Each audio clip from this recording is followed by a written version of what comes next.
জান কি হয়েছে, মন খারাপ কেন? মন খারাপ হবে না?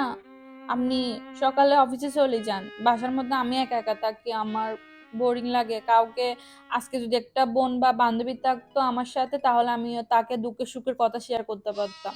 আমার একা একা ভালো লাগে না বাসায়।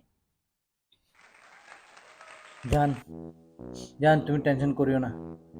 আমি তোমার জন্য কি করি নাই, এটা একটা ব্যবস্থা করব তোমার জন্য। আমি তোমার জন্য একটা বোন নিয়ে আসবো, বান্ধবীর মতো তুমি কথা বলতে পারবা। কোত্থেকে নিয়ে আসবেন বোন? জান, আমি আমি দ্বিতীয় বিয়ে করব। আমি বাসার থেকে চলে গেলে ওকে ছোট বোনের মতো, ঠিক আছে, ছোট বোন মনে করি কথা বলবো, টাইম পাস হবে তোমার। জান, শালার, আমার টাইম পাস নাকি তোর টাইম পাস? তোর টাইম পাস করে যে তুই বিয়ে করবি, যে তুই বিয়ে করবি এটা বল না, তুই বিয়ে করবি এটা বল না, তুই বিয়ে